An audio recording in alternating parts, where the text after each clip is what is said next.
we are moving to this future when it's very hard for a human to supervise the models directly. We don't really know what's the source of these behaviors. Part of it is probably the models seeing descriptions of AI in the science fiction literature going rogue. Anthropic has the best culture of the three places. OpenAI has a lot of great people. For some reason, there is a lot of drama that happens at the company. Hi, I'm Matt Turk. Welcome back to the Matt Podcast. For this first episode of 2026, my guest is Pavel Izmailov, a researcher at Anthropic and a professor at NYU. We kick off this episode by deconstructing a viral article about models evolving alien survival instincts. We also talk about the cultural differences between the major labs, the future of reasoning models in 2026, and the brand new paper he co-authored on a concept called Epiplexity. Please enjoy this fascinating look at the frontier of AI safety and reasoning.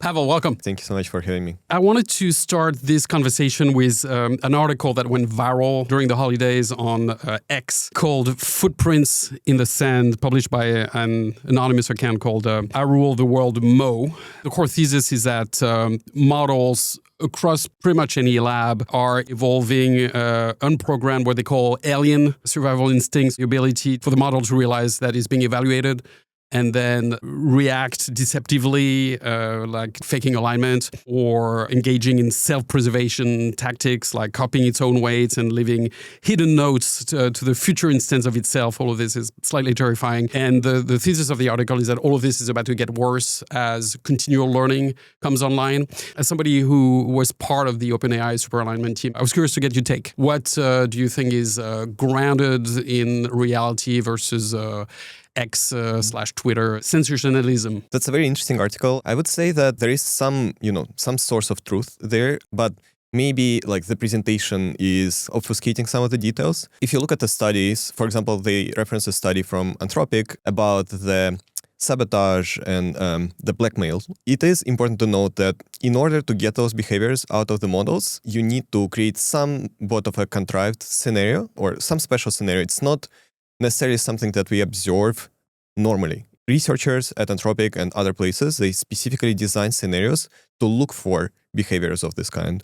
And then they show that it is possible to find those behaviors. And it's very interesting and important to find those instances, but it's not necessarily something that kind of generally always happens. One thing I would push back a little bit on in the article is that continual learning is something that we already have and that works really well, and that the models can just continually adapt across a very long time horizon to outcomes of evaluations, to some models being released versus not released, to feedback from the users. I am pretty confident we are not there at the moment. I think right now the models are still acting in isolated environments, and we are not seeing a lot of evidence for very coherent goals across different settings. So I think that's an important point. The blog post points towards the models sometimes behaving according to goals, like the self-preservation goal. It's very interesting that it does it sometimes, but it's not something that we observe. We don't observe this kind of coherence, consistency across different evaluation settings. Sometimes the models would do something, and in other situations, they would do something completely opposite. Why do models do that, or why are they able to do this? Is that basically part of the pre-training and they effectively learned being deceptive from us by being taught all the deceptive ways humans have behaved over the centuries? It's a very interesting question. And it is quite surprising actually that the models would behave that way after going through some of the alignment training. We don't really know what's the source of this type of behaviors, but that's also true for a lot of other behaviors in the models, with like even the good ones. We cannot always pin down like where they come from in the pre-training. I think at least part of it is probably the models seeing descriptions of AI like in the science fiction literature going rogue. That probably affects how the models behave in similar scenarios. So for example, in that Anthropic study, they have this blackmail scenario where it's kind of really well structured so that the model sees some information about like a CEO of a company, that the CEO is involved in some extramarital affair, and then soon after the model observes that it will be shut down, and then the model kind of puts the two things together and it says, okay, I need to use the first information to prevent me from being shut down. So there is in the blog post they note that there is this possibility of like a Chekhov's gun, that like in the text on the internet, probably if two things occur close to each other, then it is likely that they are related to each other, and the model, a statistical kind of pattern matching machine, it can put together the two things and say, okay, if I see this information and then this information in the text on the internet, it is likely that the continuation would be using the affair to like blackmail the CEO and prevent myself from being shut down. But yeah, overall, it's very hard to reason about these models and why they do something in these like complicated scenarios.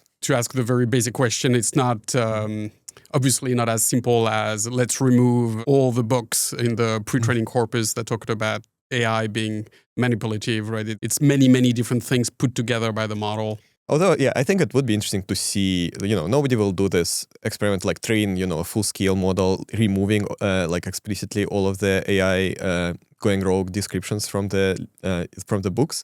It would be interesting to see if that has any impact. I would think it would have some. To make this episode educational, let's talk about the basic definitions of alignment and superalignment. In the simplest terms, let's start with alignment. What does that actually mean? Yeah, alignment broadly is about ensuring that we can elicit behaviors from the models that are aligned with the goals of the humans. And so that involves safety, making sure that the models don't do harmful behaviors leading to catastrophic risks. But it also means that we want the models to follow instructions and to be useful for the humans. How does that basically work? The alignment teams at Anthropic, OpenAI, what do they actually do all day? It's an interesting question because this problem of alignment is kind of quite broad even in itself. Even at OpenAI, when I was there were 3 teams related to alignment and safety.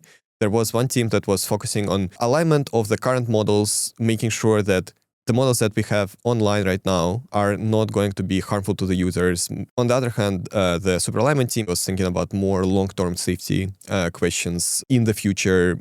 Years from now, how do we make sure that the models are still not causing catastrophic risks?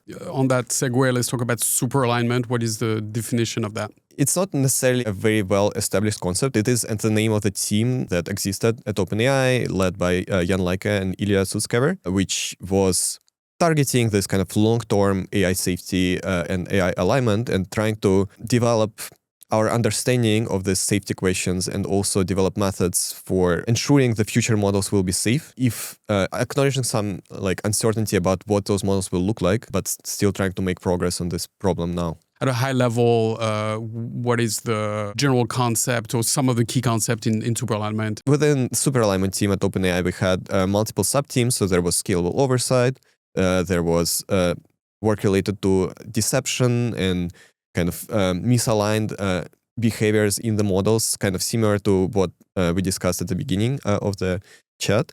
And then our team was the weak to strong generalization team. Yeah. Great. We'll go into all of this in a minute. But before doing so, we alluded to some of your background. Let's go into it. Starting from the beginning, what was your path to becoming a top researcher? I grew up in Russia, in Moscow. Starting from like middle school, high school, I was really interested in mathematics, and I was thinking I will be a mathematician or engineer of some kind. I was interested in machines and eventually computers. And I got into an undergrad in computer science, and I was still thinking that I'll be doing some kind of theoretical, applied linear algebra, tensor methods, things like that. But at some point, I kind of discovered machine learning. There was this professor that we had, Dmitry Vetrov, who had one of the like leading labs in machine learning in Russia at the time. And I was lucky enough to join that lab and start doing some research on machine learning in my undergrad. So that was around 2013, maybe 2014.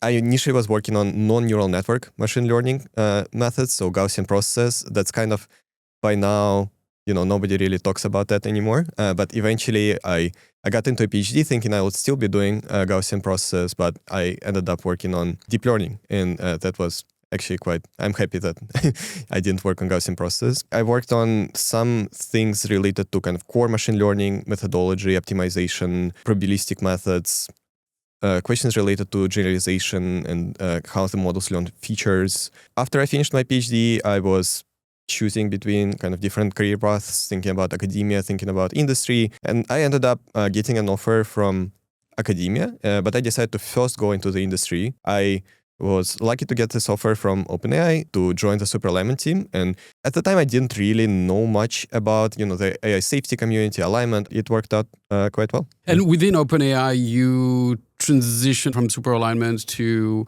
O1 and the reasoning models. Was that part of that team famously was disbanded at some point? The team was fully disbanded after I already left OpenAI, but I transitioned after Ilya had to leave OpenAI. At the time, it was already kind of a hard time for the Superalignment team. Ilya Sutskever famously, fired Sam Altman and then had to eventually leave the company. My transition wasn't necessarily even related to that. It was a very exciting, project within the company, what became O1 eventually, and I wanted to be a part of it. I wanted to do research on those new types of models. And then I believe, so you left OpenAI, you had a brief stint at XAI, and you're currently at Anthropic and NYU. So you've done like the tour of duty of like the super labs, which is really fun. Curious, any kind of like behind the scenes differences that you've observed in terms of culture? In my mind, Anthropic has the best culture of the three places. OpenAI it has a lot of great people. I think there is just inherently for some reason, there is a lot of drama that happens at the company. Just it cannot get away from that. Like every few months, somebody is leaving, somebody is some team is disbanded. I think that does distract people. Like I still have a lot of friends at the company, and it seems to affect them to some extent. Anthropic is able to avoid that. It's not political. In my experience, it's both focused, but it also, I at least was lucky to have some opportunities to work on things that are maybe a little bit off the main path, and I felt supported in doing that. So overall, I cannot be more happy with Anthropic. You are also in academia now as a professor at NYU, which is an interesting move. The big obvious trend of the last 10 to 15 years is like all the brains from academia have been sucked into industry, and you're sort of doing the opposite, or maybe both at the same time. Curious for the context, is that more of a personal thing because you always wanted to do academia, or is there something deeper about like the kind of work that you can do in academia versus industry? Yeah, it's more about the kind of work. Industry is really great at executing on ideas, and it's maybe not as good at like exploring diverse ideas. Even at the scale of Anthropic, OpenAI, there is a lot of focus in the companies, and there isn't a lot of bandwidth to do exploration. And that has been working extremely well so far. We still probably have a lot of low-hanging fruit left to like get the models to be much better. But I personally find it really exciting to do more exploratory work and to try things that are different. And for that, I feel like having my own lab in a university is just a better tool. Okay, thanks for that. So let's go back to alignment and go a little deeper. Is reasoning a good thing or a bad thing for alignment? You could argue that on the one hand, it has more time to not do the wrong thing, but equally it has more time to do the wrong thing. So like, which one is it? Yeah, that's a great question. I think the high-level answer is that, in my mind, at least, the risks are associated with the models being more capable. So anything that makes the models more capable is also like making alignment more important and harder. Definitely, the reasoning is, and RL is the thing that made the models more capable in the last few years. It also provides some new opportunities for alignment. So for example, the chain of thought faithfulness and chain of thought analysis have been like one of the things that people are pushing on. You can read some trace of what the model is doing. I'm personally a little bit unsure if that's a good, long-term direction for alignment. It seems like as soon as we start kind of applying some optimization pressure, the models will learn to hide what they're doing from the chain of thought. And also we like already have evidence that the models can say one thing in the chain of thought, but then actually do something completely different. If the models are getting smarter, particularly if there is self-awareness, as we discussed, how do evals need to evolve? It's an interesting point. Like in that blog post that we discussed at the beginning, it sounds like this is already a major issue, the sandbagging. I think in my understanding that's mostly a concern that we have, but not necessarily a huge practical issue at the moment. That is something that Anthropic always includes in the system cards for the models. When it releases, there is a section on sandbagging, and we do have some scenarios when the model can artificially suppress its capabilities and perform worse on an eval than it should be, but that's not like a prevailing behavior. I'm working mostly on capabilities, and on the capabilities evals, like the SWE-bench, the AME, we are not seeing this. Or if we are seeing this, we just treat it as under-elicitation. We are not eliciting the best capability possible out of a model, and that can happen for many reasons, like maybe the prompt is suboptimal or something about the kind of harness of the eval is suboptimal. But yeah, I think you can, going back to what's in that blog post, you can kind of manufacture situations or even like discover them naturally where the model identifies that it is being evaluated and then changes its behavior based on that.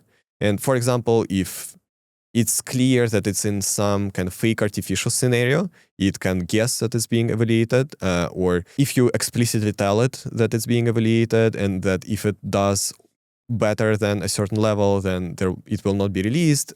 The model, like also just by some in-context capability, it decides to not do very well on the eval. That is a concern. It's not at the moment a very major concern in my mind. Let's talk about some of your work in alignment. You mentioned scalable oversight a bit earlier. What does scalable oversight mean? Scalable oversight is generally the field of alignment which deals with using models to assist us in aligning or other models. So in particular with grading the outputs of other models and checking them for safety or just for correctness. It's an interesting field. It's very relevant to both alignment and to capabilities. So generally in machine learning, in RL in particular, we have this problem of supervision. The whole RL relies on our being able to tell which samples from the model are good versus which are bad. Math with a numerical answer, you can just check the answer, or in competitive coding, you can just check whether the code is passing the tests. And that's why we have seen a lot of progress in those domains. But in creative writing, for example, it's very hard to programmatically tell if one sample is better than the other. And historically, people have used this RLHF framework, reinforcement learning from human feedback. But also we want to use models to be able to grade responses of other models, to provide critiques or feedback. And then there is a question of how do you use that feedback? How do you learn from the feedback? But yeah, the scalable oversight kind of deals with all of those questions. So using models to critique, to provide feedback, to supervise other models. And people may have heard the term model as a judge. Is that the same thing or different? I think it is a simple kind of instantiation of scalable oversight, often used in evals when we just prompt a model to serve as a judge of other responses. And then within that world, your work specifically is focused on weak to strong. Can you explain what that is? That is the project that we did back at OpenAI. That work was focusing on the future scenario when we will be trying to align models that are above our own capability on certain tasks. Already now, if you take the frontier LLMs, they are extremely capable, and on a lot of domains, we need expert humans to be able to tell which responses are good, which are correct, which are not correct. But in the future, we are imagining we will have models that are more capable than humans. And even expert humans will not be able to reliably grade very complicated answers from the model. So imagine you ask it to make a repo for you for some new startup idea and just implement it from scratch entirely. And then it gives you, 10,000 lines of code. You have no way of checking if all of this code is correct, if all of this code is safe to use. And so that's the problem of supervision. We are moving to this future when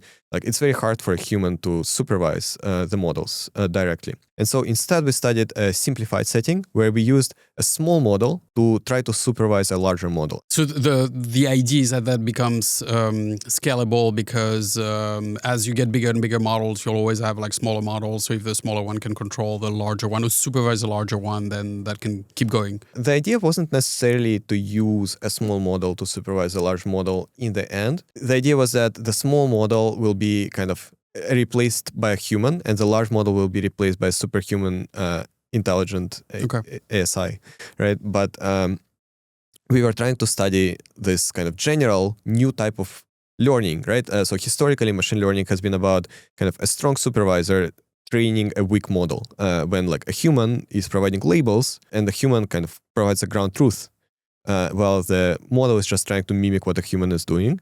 But in this setting, we have a weaker supervisor training a stronger student. So the human might not know what the right answer is to, very hard questions.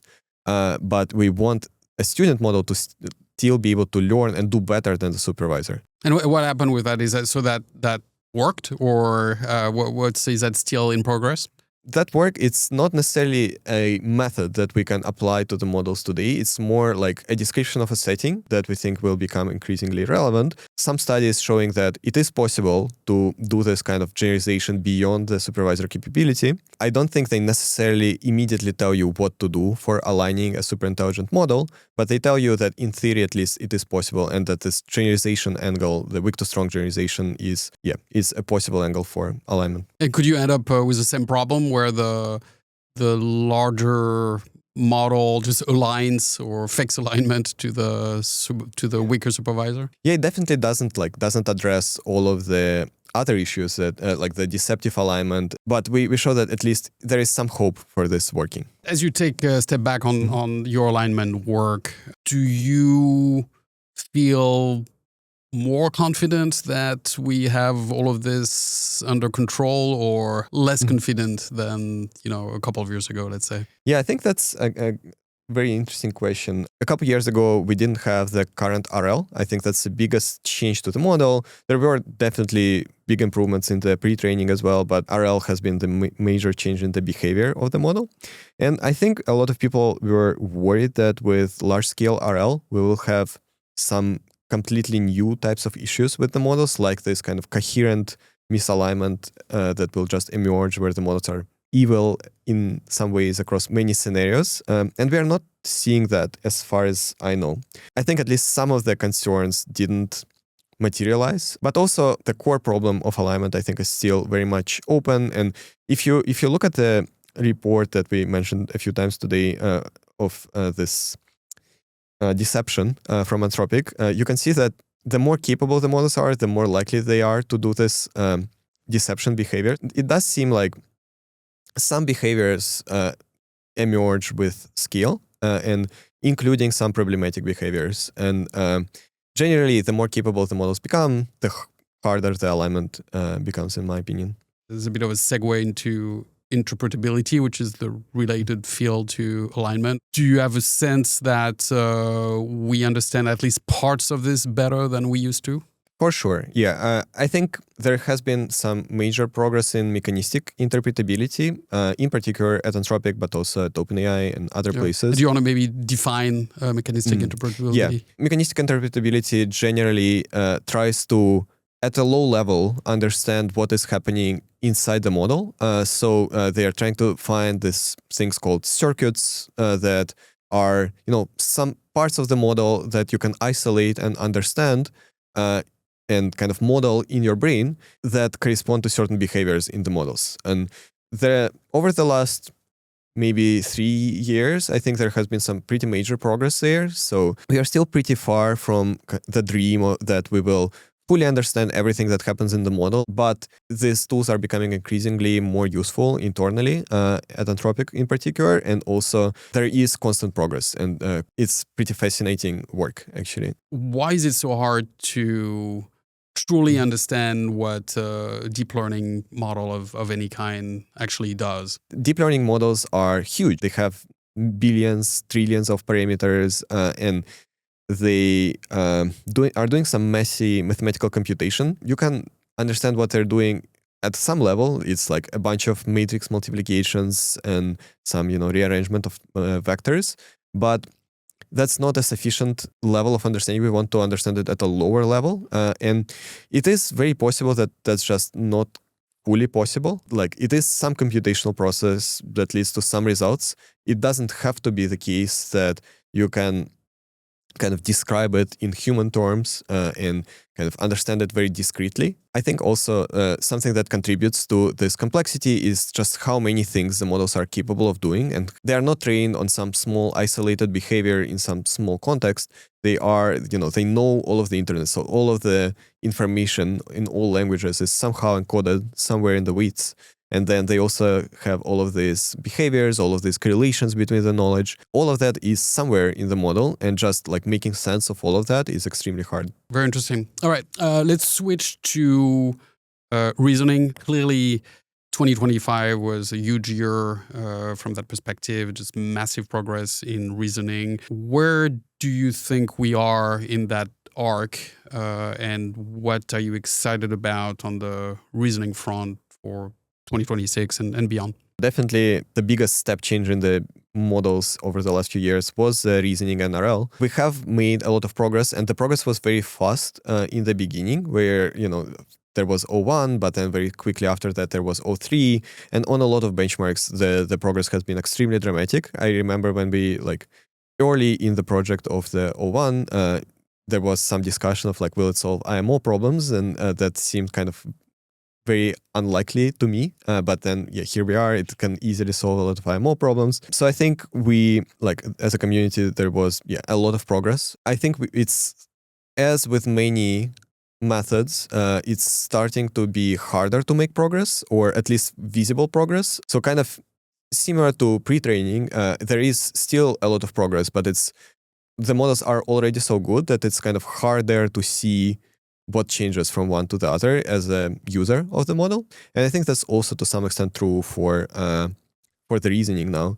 But they're still increasing the scale of the RL, more environments, more compute spent, and models are still getting more consistent and better. And I think we are at a stage where if we define a benchmark and we can make a relevant RL environment, then we can kind of max it out pretty quickly. And so we are going through benchmarks now very, very quickly. The major question is generalization, and how do you make something that's not just maxing out the benchmarks, but is actually kind of leading to genuine improvements. And that's a very hard question, and that's always been the hard question, I think, of machine learning. One of the key questions is transformers as a paradigm get us there, or do we need something completely different like world models? I think the current approach that the companies are taking is kind of brute force. So kind of we try to come up with as many environments as we can, and all of the types of tasks that humans are doing, and turn all of them into environments, and then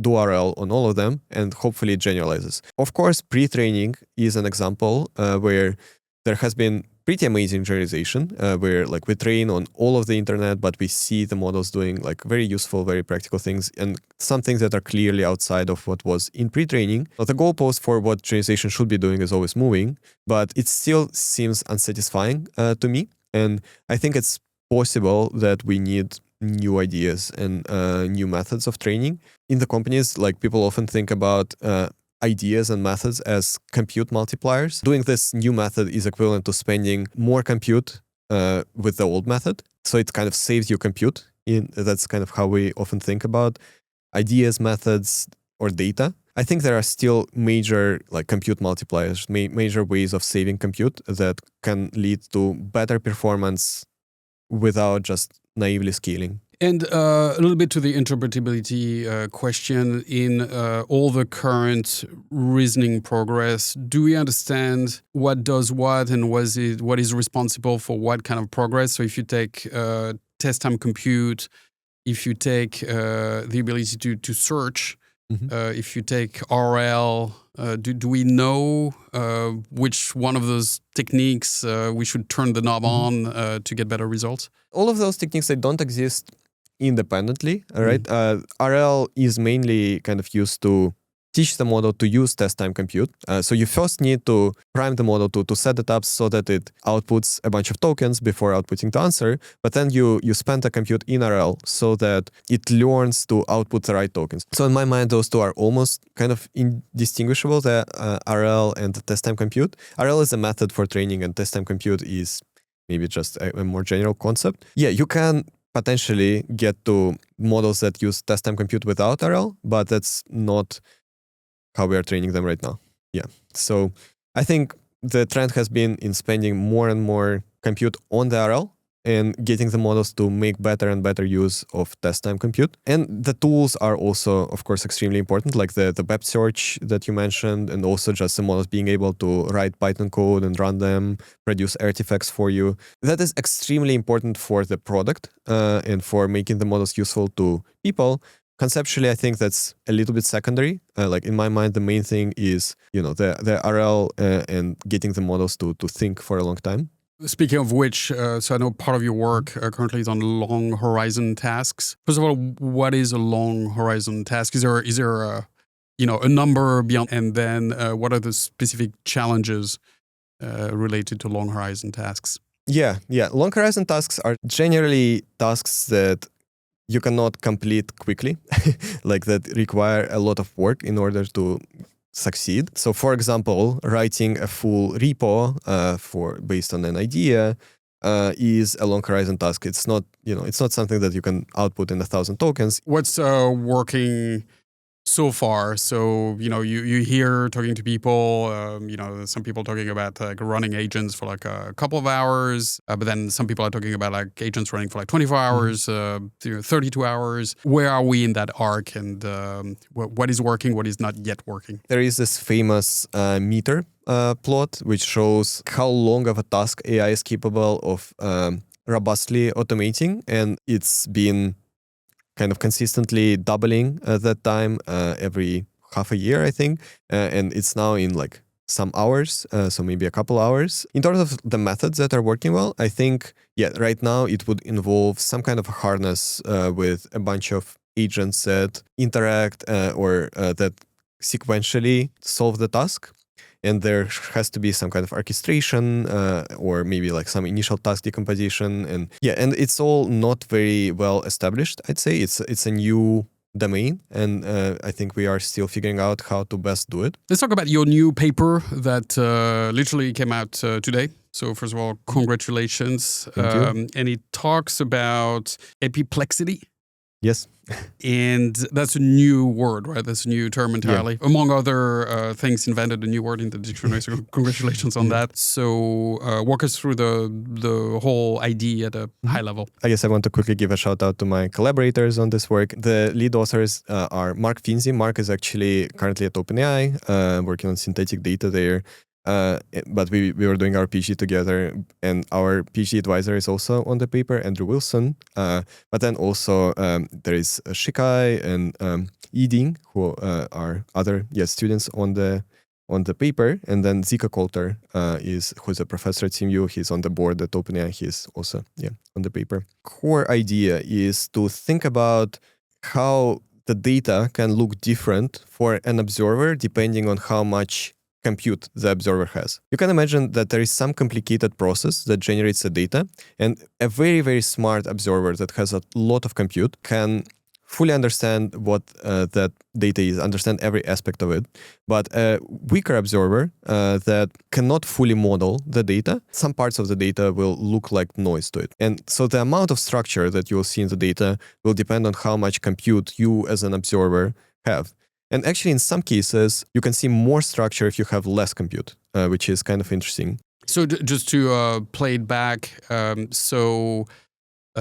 a certain amount of compute, you could be feeding the model noisy data, so tons of data, but not a lot of interesting stuff in it. Or you could be feeding the model data that has patterns in it, and therefore is more interesting to the model because the model can learn more from it. It's more that even with the same data, it can appear noisy or structured depending on the model. Okay. Like a very big model can extract patterns that a small model cannot. And that's, from my limited understanding, in opposition to entropy, which is like the amount of noise, I guess, in the data in that case. Maybe the more relevant comparison is we are kind of in a position to Shannon information and the Kolmogorov complexity, which are both measures of the information content of the data. They're different, but they share some properties that we think are maybe leading people to have some wrong intuitions potentially about synthetic data, for example. So For example, there is this idea that if you apply any deterministic transformation to any data, you cannot create more information by doing that. You kind of start with some amount of information and then you transform it deterministically. It will have the same amount of information, both according to the Shannon information and roughly according to the Kolmogorov complexity. And that kind of leads people to believe that for training language models, applying transformations or deterministic kind of changes to the data doesn't necessarily lead to more data, doesn't effectively increase the amount of data. The amount of data or the efficiency of the data? It doesn't lead to having more information in the data, like that the model can extract. But we argue that that's just not correct. And because the models are, like, it would be true if the model has infinite compute. So if the model can fully understand what a deterministic transformation is, then it's not going to be able to extract more information from the transformed data than it used to extract from the original data. But with a limit on the compute, it's actually very possible to apply deterministic transformations to the data and create information through that. So we have the example of AlphaGo, actually, or AlphaZero in the paper. AlphaZero doesn't use any human data from the perspective of Kolmogorov complexity or the Shannon information theory. It doesn't create information. So it's unclear what is actually learned by the model because it's trained on no data. It can only learn kind of the rules of the game, and that's the only thing. But from this perspective, because the model is computationally bounded, it cannot do the full rollout of all the possible games of Go or chess, and figure out what's the best move in every possible position. It is actually, there is structure that is produced through this deterministic process. And the model is able to learn that structure. And so we are trying to kind of reconcile these different observations and come up with the notion of structural information that is dependent on the amount of compute that the observer has. And the term itself, epiplexity, is that a measure of that? Yes. It's a kind of novel measure of information content of the data. And it's going to be a number on a scale. How does that manifest? Yeah, it is a number. We can measure it. And it's not easy to measure. So it's kind of a theoretical definition, and we prove some things in the paper about the properties of this measure.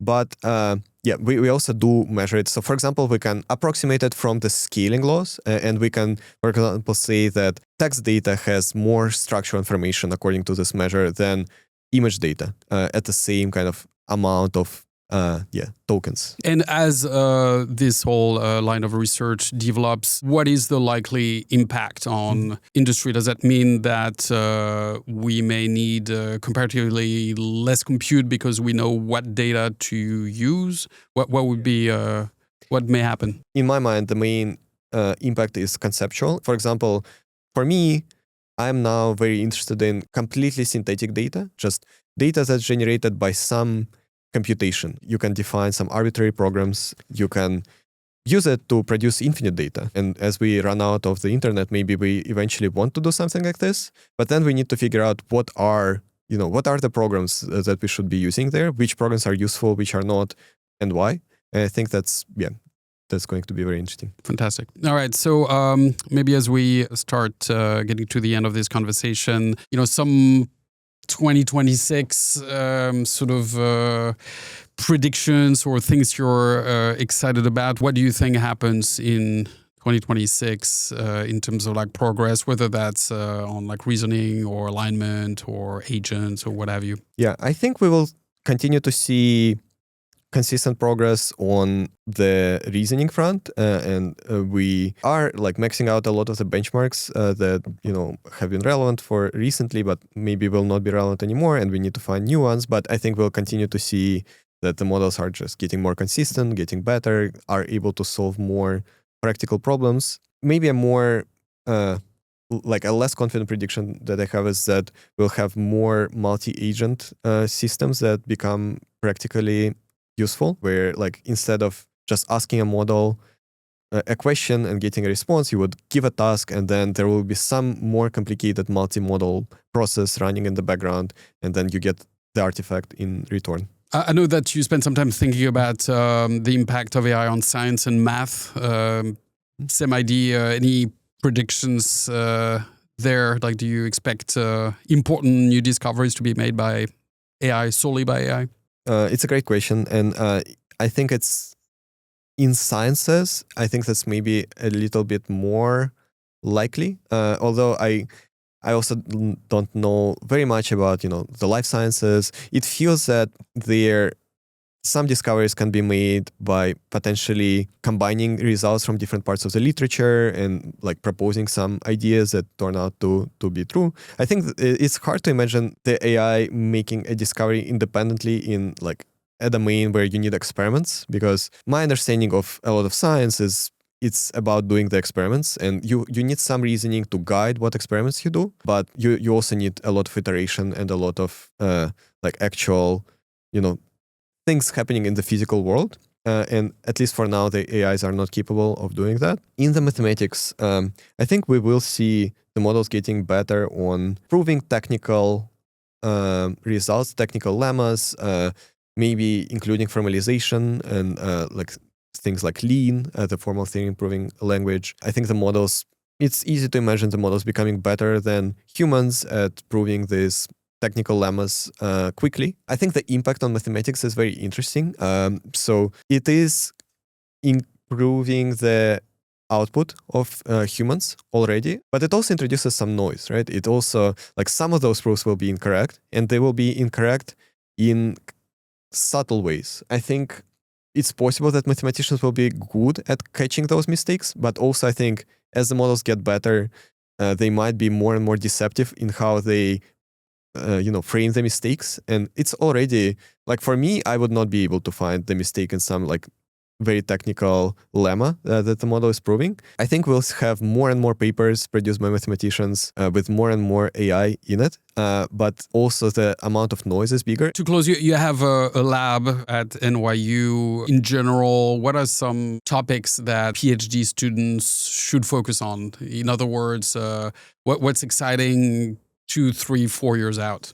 My vision for what academia and my lab in particular should be doing is trying to do more exploratory things that are more different from the standard in the industry, but also not necessarily immediately going for very practical things, but instead trying to kind of break down the problems into more understandable kind of fundamental questions and study them carefully, maybe in some compact setting. So far we've been working on things related to pre-training, synthetic data, like understanding some behaviors in pre-training when we train on some narrow behaviors, some kind of programmatically generated data, questions in post-training. So we have some, algorithmic questions about GRPO, but also questions about the interaction between the pre-training and the post-training, how to allocate compute, how can you, in general, set up the pre-training so that the post-training will work. I guess broadly, I'm interested in architectures also. I think, as you mentioned, like there is a question of like, are the transformers the final architecture? Maybe they're good enough. And maybe also we have this like lesson that with scale, like the thing that matters